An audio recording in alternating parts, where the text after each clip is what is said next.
உங்களுக்கு தலையாட்டி பொம்மைகளா இருக்கும். 2 வயசு கூட ஆயிருக்காது, அதுக்குள்ள கொண்டு போய் ஸ்கூல்ல சேர்த்துறது. காலைல எழுப்பி குளிப்பாட்டி வெந்தது பாதி வேகாதது பாதி எங்க வயிற்றுல கொட்டி முதுகுல ஒரு மூட்டையை மாட்டி 8 மணிக்கெல்லாம் ஒரு புள்ள பிடிக்கிற வண்டி வரும், அதுல தூக்கி போட்டு அனுப்பி விட்டுறது. தலைவனுக்கும் தொண்டனுக்கும் பிடிக்கலனா வேற கட்சி மாறி போயிடலாம். ஆன்மீகவாதிகளுக்கும் அப்பாவிகளுக்கும் பிடிக்கலனா வேற மதம் மாறி போயிடலாம். அரசியல்வாதிகளுக்கும் அதிகாரிகளுக்கும் பிடிக்கலனா பதவியை ராஜினாமா செஞ்சுட்டு போயிடலாம். கணவனுக்கும் மனைவிக்கும் பிடிக்கலனா டைவர்ஸ் வாங்கிட்டு போயிடலாம். ஆனா பெற்றோர்கள்ட்ட இந்த பிள்ளைகளுக்கு விடுதலையே கிடையாது. என்னமோ ஈஸியா டைவர்ஸ் கிடைக்கிற மாதிரி சொல்லிட்டு போகுது. எத்தனை பேர் அப்ளை பண்ணி வருஷ கணக்கில் காத்துக்கிட்டு இருக்கான் தெரியுமா? எங்க கிடைக்குதுன்னு சொல்லு, உடனே அப்ளிகேஷன் போட சொல்றேன். கவலைப்படாதீங்க சார், இந்த வருஷம் இல்லைன்னா அடுத்த வருஷம் கட்டாயம் கிடைச்சிடும். சரியா? அமைதியா உட்கார்ந்துருக்கணும், குறுக்க குறுக்க பேசக்கூடாது. ஐயா, மாவரைக்கிற மிஷின்லாம் பார்த்துருக்கீங்களா? அதுல ஒரு பக்கம் அரிசியை போட்டு இன்னொரு பக்கம் மாவா எடுப்பாங்க. அந்த மாதிரி தான் சார் எங்களை போய் ஒரு பக்கம் ஸ்கூல்ல சேர்த்துட்டு வெள்ள அரப்ப என் புள்ள டாக்டரா வரணும், என் புள்ள கலெக்டரா வரணும்னு எதிர்பார்ப்பாங்க. அது எப்படி சார் நடக்கும்? அந்த குழந்தைக்கு எதுல ஆர்வம் இருக்கு, அவ எதை படிக்க விரும்புறா, அதுக்கான வழியை காட்ட சொல்லுங்க சார். ஓடி விளையாடு பாப்பா அப்படின்னு மகாகவி பாரதி சொன்னாரு. எங்க சார் எங்களை ஓடி விளையாட விடுறாங்க? ஸ்கூல் விட்டு வந்தோடனே ஹிந்தி டியூஷனுக்கு ஓடு, கெமிஸ்ட்ரி டியூஷனுக்கு ஓடு அப்படின்னு டியூஷனுக்கு தான் சார் ஓட விடுறாங்க. அதாவது காலையில 10 மணிக்கு பள்ளிக்கூடம் ஆரம்பிச்சு சாயந்தரம் 5 மணி வரைக்கும் நடக்குது. 8 மணி நேரம் பள்ளிக்கூடத்துல கவனிச்சிருந்தா உன்னை எதுக்கு டியூஷனுக்கு அனுப்புறாங்கன்னு கேக்குறேன். அந்த 8 மணி பள்ளிக்கூடத்துல அரட்டை அடிக்கிறது முதல் நாள் டிவியில பார்த்த நிகழ்ச்சியை வச்சுக்கிட்டு 5ஆம் கிளாஸ் படிக்கிற ரமேஷுக்கும் 7ஆம் கிளாஸ் படிக்கிற லதாவுக்கும் கெமிஸ்ட்ரி ஒர்க் அவுட் ஆகலையாம். கெமிஸ்ட்ரி ஒர்க் அவுட் ஆகலன்னா பிசிக்ஸ் எடுத்து படிச்சுட்டு போறாங்க. உனக்கு என்ன அக்கறைன்னு கேக்குறேன் சார். அந்த 8 மணி நேரம் நடத்துற டீச்சர் ஒழுங்கா நடத்த மாட்டேங்கிறாங்க தான் சாயந்தரம் அதே டீச்சர்ட்ட டியூஷனுக்கு அனுப்புறாங்க சார். கனவு காணுங்க கனவு காணுங்க அப்படின்னு அப்துல் கலாம் ஐயா சொன்னாரு. எங்க எங்களை கனவு காண விடுறாங்க, அதுலயும் இவங்க அதிகம் தான் அதிகமா இருக்கு. இது பரவாயில்லைங்க, என் கனவை கொஞ்சம் கேளுங்க. கனவுல சினிமா நடிகை வருமான்னு கனவு கண்டேன். அதுக்காக தூங்குறதுக்கு முன்னாடி மேக்கப்லாம் போட்டுக்கிட்டு தூங்க போனேன். அப்பயே என் பொண்டாட்டி என் மூஞ்சில ஒரு குத்து விட்டா. இருந்தாலும் சினிமா நடிகை கனவுல வரும்னு ஒரு நம்பிக்கையோட தூங்க போனேன். நான் நினைச்ச மாதிரியே சினிமா நடிகை கனவுல வந்தது. சினிமா நடிகை பறவை முனியம்மா வந்தது. அண்ணே இங்கனே உன் மவரக்கடைக்கு கல்யாணம் ஆனதே பெருசு, இதுல பறவை முனியம்மா வந்தாங்க பெருமை பட்டுக்க, கொல்லக்குடி கற்பாய் வரலன்னு நினைச்சுக்க. உட்காரு சார். இந்த மாதிரி சின்ன சின்ன விஷயங்களுக்கெல்லாம் பெற்றோர்கள் தான் சார் முடிவெடுக்கிறாங்க. இதனால சுயமா சிந்திக்க முடியாத தலையாட்டி பொம்மலா எங்களை மாத்தி ஆட்டு ஆட்டுன்னு ஆட்டி படைக்கிறாங்க சார். ஐயா, நீங்க உங்க அம்மாவை எப்படி கூப்பிடுவீங்க? அம்மான்னு கூப்பிடுவேன். நாங்க எங்க அம்மாவை அம்மான்னு அழகு தமிழ்ல கூப்பிடவே முடியாது, மம்மி டாடின்னு தான் கூப்பிடணும். ஏன்னு கேட்டா அந்த மம்மி டாடின்னு கூப்பிடணுன்ற மம்மிட்ட போய் காலில் தூக்கி போடு அம்மி உளுந்தோன்னு கத்துவியா, மம்மி அம்மான்னு கத்துவ. அதான் தாய்மொழி, தமிழ் மொழி. ஆனா அப்படி கூப்பிட முடியாது, மம்மி டாடின்னு தான் கூப்பிடணும், இல்ல உதவிலும். ஐயா, வீட்டுக்கு யாராவது விருந்தாடிங்க வந்துட்டாங்கன்னு வச்சுக்கோங்க, படுத்தி வச்சிருவாங்க.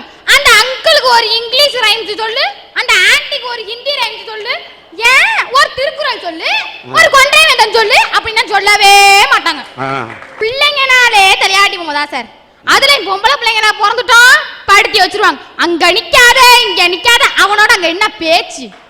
ஸ்கூல் விட்டு 5 நிமிஷம் லேட் ஆச்சு, அவ்வளவுதான். அங்க எவனோட பேசிக்கிட்டு இருந்தேன், எவள்கிட்ட பேசிக்கிட்டு இருந்தேன் அப்படின்னு கொஸ்டின் கேட்டே நம்மளை கொண்டுடுவாங்க. இவ்வளவுலாம் கொஸ்டின் கேட்டே பொண்ணுங்க டிக்கெட் வாங்க அப்படியே புறப்பட்டுருது. என்ன பண்ண முடியும்?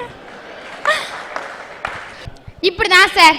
ஒரு நாள் எங்க அப்பா எங்க அம்மாவுக்கு ஒரு புக் வாங்கி கொடுத்தாங்க. சரி, ஏன் புக்கு வெட்டியாதான் கிடந்துச்சு, ஏன் அந்த புக்கை எடுத்து படிப்பானேன்னு அந்த புக்கை எடுத்தேன். அந்த புக்கோட தலைப்பு குழந்தைகளை நல்ல விதமாக வளர்ப்பது எப்படி அப்படின்னு போட்டிருந்தாங்க. சரி, இப்ப எடுத்ததை ஏன் வைப்பானே அப்படின்னு அந்த புத்தகத்தை எடுத்து படிச்சேன். அப்பாதான் தெரிஞ்சிச்சு எங்க அப்பாவே எங்க தாத்தா ஒழுங்காவே வளர்க்கலன்னு. உங்களுக்கு திருவிளையாடல் உங்க அப்பா ஒழுங்கா வளர்த்திருக்காருன்னு நினைக்கிறியா? நாங்களும் எங்க அம்மா தான் உலகம்னு நினைக்கிறோம், அவங்க டிவி சீரியல் தான் உலகம்னு அதோட சேர்ந்து அழுகுறது. அதுல மூழ்கி போய் எங்களை கவனிக்கிறதே கிடையாது. எப்ப பாரு நம்மளை பத்தி கம்பேர் பண்ணியே பேசுவாங்க. இப்படிதான் சார் ஃபர்ஸ்ட் மிட்டம் மார்க் வந்துச்சு. நான் எங்க அம்மாட்ட போய் காமிச்சேன், இம்மா மார்க் எல்லாம் வந்துருச்சுமா பாருங்கம்மான்னு சொன்னேன். தமிழ்ல என்ன பண்ணீங்க, கம்மி மார்க் தான் மறைக்கிறதே பெருசு. எங்க அம்மா சொன்னாங்க, என்னது இது பக்கத்து வீட்டுல கிளாஸ் மட்டும் தானே, அது 80 மார்க் வாங்கியிருக்கோம், உனக்கு 80 மார்க் வாங்க தெரியாதா அப்படின்னு சொன்னாங்க. சரி கஷ்டப்பட்டு படிச்சு 80 மார்க் வாங்கி கொண்டு போய் காமிச்சேன். அப்ப நீங்களா இருந்தா என்ன சொல்லிருப்பீங்க? நீங்களா இருந்தா என்ன சொல்லிருப்பீங்க? நல்ல மார்க் வாங்கியிருக்க, ஆனா இன்னும் படிச்சா இன்னும் கொஞ்சம் நல்ல மார்க் வாங்கலாமா அப்படின்னு சொல்லிருப்பீங்க. எங்க அம்மா என்ன தெரியுமா சொன்னாங்க, 8th வகுப்புல 90 மார்க் வாங்கியிருக்கேன், உனக்கு 90 மார்க் வாங்க தெரியாதா அப்படின்னாங்க. 8th வகுப்புல +2ல 200க்கு 90 மார்க் வாங்கியிருக்குன்றதே புரிஞ்சுக்க மாட்டாங்க சார். இன்னொன்னுமா இங்கதான் சொல்ற, அந்த தாய் நீ 90 வாங்கின உடனே 90 வாங்கிட்டேன்னு தட்டி ஏன் கொடுக்கல தெரியுமா? நீ எப்ப 95 வாங்குவ 99 வாங்குவங்கிறதா அந்த தாயோட எண்ணம். விளக்க கூட தூண்டி விட்டாதான் அந்த விளக்கு எரியும். அக்கா நீங்க மார்க்கா கம்பேரிசன் பண்றாங்கன்னு சொல்றீங்களே, என் கிளாஸ்மேட் அசின் சுடிதார் எடுத்திருக்கு, என் கிளாஸ்மேட் கந்தசாமி சுடிதார் எடுத்திருக்கு, என் கிளாஸ்மேட் அனார்கலி சுடிதார் எடுத்திருக்குன்னு அடம் பிடிக்கிறீங்களா உங்க வீட்டுல? அது மட்டும் நியாயமா? உனக்கு எத்தனை வயசு ஆகுது? 10 வயசுல நீ சுடிதாரை பத்தி பேசக்கூடாது, உட்கார்றா. ஒன்னே ஒன்று மட்டும் எனக்கு தெரிஞ்சு போச்சு, உன்னை கல்யாணம் பண்ணிக்க போறோம் நிச்சயமா உனக்கு தலையாட்டுவான். இந்த மாதிரி சின்ன பிள்ளையில இருந்தே ஒவ்வொரு விஷயத்துக்கும் தலையாட்டி எங்க தலை நிலையாவே நிக்க மாட்டேங்குது. குடும்பத்துல தலையாட்டி வாழ்ந்துகிட்டு இருக்கிற அப்பாவி கணவன் சார். தலை எப்படி ஆட்டுறீங்க? இப்படி ஆட்டி அப்படியே வாழ்ந்துகிட்டு இருக்கேன். ஐயா, ரேஷன் கார்டை கொண்டு கொடுத்தோம்னா சிம் கார்டு கொடுக்குறான். சிம் கார்டை கொண்டு கொடுத்தா எங்கேயாவது ரேஷன் கார்டு கொடுப்பானா? என் குடும்பத்தை பொறுத்த வரைக்கும் நான் வெறும் சிம் கார்டுங்க, என் பொண்டாட்டி தாங்க ரேஷன் கார்டு. ஒரு நிமிஷம், நீ போஸ்ட் கார்டா ரொம்ப சாதாரணமா சொல்லிவிட்டாரு. ரேஷன் கார்டு இருந்தா என்னத்தை வாங்கலாம்? சுகரை வாங்கலாம். ஆனா எங்க சிம் கார்டு இருந்தா ஃபிகரையே கரெக்ட் பண்ணலாம். ஐயா, உன் கலருக்கு கேக்குதா ஃபிகரு?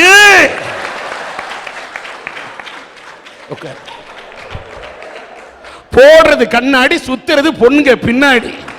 இரு வச்சுக்கிற உன்னை பின்னாடி. அம்மா படிக்கிற காலத்திலேயே சொல்லி கொடுத்தாங்க, முயற்சி செஞ்சா முடியாது எதுவுமே இல்லை, முயற்சி திருவினையாக்கும். நானும் முயற்சி பண்ணேன். கல்யாணம் ஆன நாள் முதலா இன்னை வரைக்கும் முயற்சி பண்றேன். என்னைக்காவது ஒரு நாளைக்கு என் பொண்டாட்டியை எதிர்த்து பேசணும்னு இன்னை வரைக்கும் முடியலையே. கடைசியா ஒரு முடிவுக்கு வந்துட்டேன், தலையாட்டியே வாழ்ந்துடுறதுன்ட்டு. பொறுத்து பார்த்துட்டு ஒரு நாளைக்கு நான் கையே நீட்டிட்டேன் என் பொண்டாட்டிக்கிட்ட. ஆமா, ரொம்ப கோவம் வந்து ஒரு நாளைக்கு கையே நீட்டிட்டேன். கையை நீட்டி சத்தியமா நான் இனிமே உன்னை எதிர்த்தே பேச மாட்டேன்னு சொல்லிட்டேன். நீதான் வீரன். நான் எங்க மாமியார் வீட்டுக்கு போனேன். போன உடனே என் குழந்தையா என்ன பண்ணுச்சு, ஓடின உடனே அக்கா கறி வந்துட்டாளேன்ட்டு அடுப்படிக்கு ஓடி போய் காப்பியை போட்டுக்கிட்டு ஓடியாந்து அப்படியே ஆவி பறக்க காப்பி எடுத்துட்டு அப்படியே வந்துச்சு. வீட்டுக்கு வந்த மருமவன்ல நம்மள்கிட்ட தான் கொடுக்க போறான்னு ஆசையா இருந்தா அந்த காப்பியை கொண்டு போய் அக்கா காரிட்ட கொடுத்துச்சு. அந்த காப்பியை பார்த்துட்டு அப்படி கையை வச்சு பார்த்துட்டு ரொம்ப சூடா இருக்குமா, ஆத்தி எடுத்துட்டு வான்னா. போய் இன்னும் 2 ஆத்தை ஆத்திட்டு மறுபடியும் கொண்டாந்து கொடுத்தா. அதையும் பார்த்துட்டு கையை வச்சு பார்த்துட்டு சூடா இருக்குமா, இன்னும் 2 ஆத்தை ஆத்துனா. மறுபடியும் ஆத்திட்டு மறுபடியும் கொண்டாந்து கொடுத்தா. அப்பையும் பார்த்துட்டு சூடா இருக்கு, இன்னும் 2 ஆத்தை ஆத்துனா. ஆத்திட்டு அங்கேருந்து வந்து காப்பி அப்படி கொடுக்கும் போதே அதுல 2 சொட்டு கண்ணீரும் விழுந்துச்சு. அப்படியே நிமிந்து என் பொண்டாட்டி தங்கச்சிக்காரிய பார்த்துட்டு, ஏமா எதுக்கு அழுவுற, உன்னை அம்மா பேசுனுச்சா இல்ல அப்பா பேசுனுச்சா அப்படின்னா, இல்லக்கா நம்ம வீட்டுல நீ இருக்கையிலாம் எதா இருந்தாலும் சூடா குடிப்ப, ஆற வச்சு குடிச்சியன்னா நீ கோவப்படுவிய, இப்ப இப்படி குடுக்குறிய, புகுந்த வீட்டுல உன்னை ரொம்ப கொடுமைப்படுத்துறாங்களாக்கான்னா. ஏன் எதை வச்சு கேட்குற அப்படின்னா, இல்லை அங்கே மாமனார் மாமியாருக்கெல்லாம் காப்பி கொடுத்துட்டு, நாத்தனாருக்கெல்லாம் காப்பி கொடுத்துட்டு, எல்லாருக்கும் காப்பி கொடுத்துட்டு கடைசியா நீ குடிக்கிறியா, அதான் இப்படி ஆற வச்சு குடிக்கிறியா அப்படின்னு கேட்டா. எனக்கு பக்குன்னு ஆயிப்போச்சு. எப்பயுமே எங்கள் வீட்டில் காலையில் 5 மணிக்கெல்லாம் என்னை எழுப்பி விட்டுருவான். நான் தான் போய் காப்பி போட்டு வந்து எழுப்பி விடுவேன். இங்கே என்னடா இந்த சீனு கிரியேட் ஆகுதுன்ட்டு அப்படியே காதை கொடுத்து நான் கேட்டேன். அப்ப என் பொண்டாட்டி சொன்னா பாருங்க சார் ஒரு சேவி, அடா அதுக்கு எப்ப பார்த்தாலும் தலையாட்டிக்கிட்டே இருக்கலாம் சார். கூப்பிட்டு சொன்னா, அம்மா உனக்கு இதெல்லாம் கல்யாணத்துக்கு பிறகுதான் தெரியும், வீட்டுல இருக்கையில அங்க நான் மட்டும் இருந்தேன், இப்ப என் நெஞ்சுக்குள்ள எங்க மாமாவும் இருக்காரு, எங்க சூடா குடிச்சேன்னா அந்த காப்பி போய் அவரை சுட்டுடுண்டின்னு நான் பாருங்க சார். முடியலையா, முடியல, ஆரம்பிச்சதுதான் சார். இன்னை வரைக்கும் குடும்பத்துல தலையாட்டி பொம்மையாவே நான் வாழ்ந்துகிட்டு இருக்கேன் ஐயா. ஐயா இதுக்கு நான் மறுப்பு தெரிவிக்கிறேன். ஆம்பளைங்க கதையை தெரியுமா? கல்யாணத்துக்கு முன்னாடி குழு குழு குழுன்னு ஐஸ் பீரை உள்ள விடுவான், கல்யாணம் ஆனதுக்கு அப்புறம் தான் ராவாவே உள்ள விடுறான். அவ்வளவு வைத்தறிச்சல்ல இருக்காங்க ஐயா. அழகான மனைவி, அன்பான துணைவி அமைஞ்சாலே பேரின்பம். எனக்கு அமைஞ்சிருக்கு, நான் பேசுறேன். அவருக்கு ஏங்க அப்படி போறாம? நாங்கெல்லாம் ஏதோ மனைவிக்கெல்லாம் தலையாட்டிக்கிட்டே வாழ்றதுனால ஏதோ நாங்க பயந்து போய் தலையாட்டுறதா நீங்க நினைச்சுக்கிட்டு இருக்கீங்க. அன்புக்கு நாங்க அடிமை சார். புல்ல இருக்குது, ஒரு சீட்டு இருக்கா சொரிஞ்சுக்கிட்டேன். அவ எங்க மேல காட்டுற அந்த பாசத்துக்கு நாங்க பணிஞ்சு போறோம் சார். ஒரு பணக்கார வீட்டு பொண்ண ஒரு ஏழை பையன் காதலிச்சு கல்யாணம் பண்ணிக்கிட்டான். பணக்கார வீட்டு பொண்ணாச்சே, எதையாவது பரிசு கொடுக்கணும்னு ஆசைப்பட்டு என்ன வாங்கி கொடுக்கலான்னுட்டு அவனுக்கு ரப்பர் வளையல் வாங்கி கொடுக்கணும்னு நினச்சிட்டு எதை வாங்கி கொடுத்தாலும் அதை எடுக்காதுன்ட்டு ஒரு டஜன் ரப்பர் வளையல் வாங்கி கொடுத்து அவள் கையில் கொடுக்குறான். அந்த பொண்ணு வளையலை வாங்கி அன்னைக்கே போட்டுக்குவான்னு ஆசைப்படுறான். ஆனால் அன்னைக்கு போடலை. ஒரு நாள் ஆச்சு, 2 நாள் ஆச்சு, 3 நாள் ஆச்சு, போடலை. இவனுக்கு மனசுக்குள்ள ஒரு வருத்தம், என்னடா நம்ம வாங்கிட்டு போனோம் அன்பளிப்பை அவள் அலட்சியப்படுத்திட்டாளேன்னுட்டு அவன் கேட்கலான்னு வாய் எடுக்கிறப்போ அந்த வளையலை கையில் நிறைய போட்டுட்டு வந்து நல்லா இருக்கான்னு காட்டினான். அப்போதான் அவனுக்கு ஒரு உண்மை புரிஞ்சிச்சு. உடைந்தால் கலங்குவாய் என்று ரப்பர் வளையல் வாங்கி தந்தேன், ஆனால் நீயோ அளவு சரியில்லை என்று இழைக்க தொடங்கினான்னு. அன்னைக்கு அவளுக்கு அளவு பத்தலன்ட்டு ஒரு வாரம் பட்டினி கிடந்து தான் உடம்பை இழைக்க வச்சு அந்த வளையலை மாத்திட்டு போய் காட்டினா சார். ஆகா, வளையலை கண்டவுடன் வளைந்தால் நெளிந்தால் அவனுக்காக மெலிந்தான். ஆஹா, அற்புதம். இப்படித்தான் எங்க ஊர்ல ஒரு பழமொழி இருக்கு, சாத்தனூறு கேப்ப சக்க கேப்ப மாவுண்டு கூழ் இல்லைன்னு சொன்னாங்களாம். ஒரு கவிதை நானும் சொல்றேன். அவள் என்னை ஓரக்கண்ணால் ஒரு முறையாவது பாப்பாள் என்று ஏங்கினேன், அவளை நான் காதலித்த பொழுது என்னையே நோட்டமிடுவது எரிச்சலை தந்தது, இப்பொழுது அவள் என் மனைவியான பின்பு. ஐயா, மகாகவி பாரதியே சொன்னான், காணி நிலம் வேண்டும், 10-12 தென்னை மரம் வேண்டும், கத்தும் குயிலேசை சற்றே என் காதில் விழ வேண்டும், பக்கத்தில் பத்தினி பெண் வேண்டும்னா. பக்கத்துல பொண்டாட்டி இருந்தான்னா பாடுற குயிலோசை கூட கத்துற மாதிரி கேக்குயா. அதான் ஒருத்தன் சொன்னா, உன் கண்ணின் அழகோடு 200 ஆண்டு, மூக்கின் அழகோடு 300 ஆண்டு, உன் அழகின் கதகதப்பில் ஆண்டு 500 வாழ வேண்டுமே தையா. தைய தைய தையா தையா தைய தைய தையா தையான்னு கூத்தடிக்கிறான் சார். அட போயா, 70 வருஷம் வாழறதுக்கு அவன் கைட்டு போடுறான், 500 ஆண்டு வாழணுமா? ஐயா, இவ்வளோ பிரச்சனைகளுக்கு பிறகும் எங்க மனைவி மேல ஆசைப்பட்டு நாங்க தலையாட்டியுமே வாழ்றோமே. அதுக்கு காரணம் என்ன தெரியுமா? ஐயா, நம்ம ஒரு விஷயத்துல வெற்றி பெற்றுட்டோம்னு வச்சுக்கோங்க, நமக்கு 1000 பேர் பாராட்டுவான், தோல்ல தட்டி கொடுக்க 100 பேர் இருப்பான். ஆனா நம்ம ஒரு விஷயத்துல தோத்து போறப்போ, கலங்கி போறப்போ, நம்ம சோர்ந்து போறப்போ நம்ம தூக்கி நிறுத்துறது நம்ம மனைவியா. நம்ம சோர்ந்து போய் வீட்டுக்குள்ள நுழையிறப்ப நம்மளை கூப்பிட்டு, ஐயா இது என்ன சாதாரணம்னு சொல்லிட்டு தன்னை தோல்ல தூக்கி சாட்சி வச்சு தலையை கோதி விட்டு, இதை விட பெரிய சாதனைகளா நீ செய்வ, இதெல்லாம் சாதாரணம்னு சொல்லிட்டு நம்மளை தட்டி கொடுத்து தூக்கி நிறுத்தி நமக்கு நம்பிக்கையை கொடுக்குற அந்த மனைவிக்கு தலையாட்டாம வேற யாருக்கு சார் தலையாட்ட சொல்றீங்க? அதனாலதான் சொல்றேன், ஒவ்வொரு கணவனும் மனைவிக்கு தலையாட்டி குடும்பம் நடத்துறான்னு சொன்னா அவனுடைய வெற்றிகளுக்கு பின்னாலும் அந்த மனைவி இருக்கிறாங்கிற ஒரே காரணம் தான் சார். இந்த ஒரு காரணத்துக்காகவே நான் வாழம் ஃபுல்லா தலையாட்ட தயாரா இருக்கேன் சார்.